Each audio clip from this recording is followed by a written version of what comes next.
আপনাদের সামনে আবারও চলে আসলাম নতুন একটি বিষয় শেয়ার করার জন্য। আজকে যে বিষয়টি নির্ধারণ করা হয়েছে সেটি টাকা। এই টাকার মাধ্যমে আমাদের যে স্বাস্থ্যের নানাবিধ ক্ষতি সাধিত হয় সেই বিষয়ে আপনাদের কাছে আলোচনা করব এবং এর প্রতিকার কী সেটা আপনাদের আমি বলে দেবো। এই টাকাটা ব্যাংকের ভোল্ট থেকে শুরু করে আমাদের নিম্ন শ্রেণীর সবার কাছে টাকাটা কিন্তু চলে যাচ্ছে এবং এই টাকাটা যে যেভাবে পারছে ব্যবহার করছে। সুইপার পরিষ্কার করার সময় টাকাটা সে ব্যবহার করতেছে, দেখা যাচ্ছে মাছালা মাছ বিক্রি করার সময় টাকাটা ব্যবহার করছে, সবজিওয়ালা সবজি বিক্রির সময়, পানালা পান বিক্রির সময়, এভাবে যে যেভাবে পাচ্ছে টাকাগুলো ব্যবহার করছে। কিন্তু এই টাকার মাধ্যমে অনেক জীবাণু ছড়িয়ে পড়ছে এবং টাকাগুলো আমাদের নানান রোগের ঝুঁকি তৈরি করছে। যেমন ফুড পয়জনিংয়ের মতো একটা রোগ কিন্তু টাকার মাধ্যমে ছড়িয়ে যায়।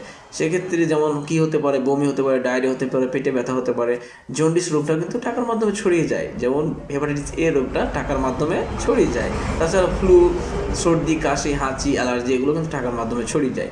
সেক্ষেত্রে প্রতিকার হচ্ছে কি, আপনারা যখন টাকা ব্যবহার করার পর আমরা খাবার খাই, অবশ্যই খাবার খাওয়ার আগে সুন্দরভাবে হাত ধোবেন, সাবান দিয়ে হাত ধোয়ার চেষ্টা করুন। সাবান দিয়ে যদি না পারেন অবশ্যই ভালোভাবে হাত ধোবেন এবং খোলা খাবার খাবেন না। তাহলে কিন্তু এই টাকার মাধ্যমে যে জীবাণুটা ছড়ায় সেখান থেকে কিছুটা হলেও পরিত্রাণ পাওয়া সম্ভব।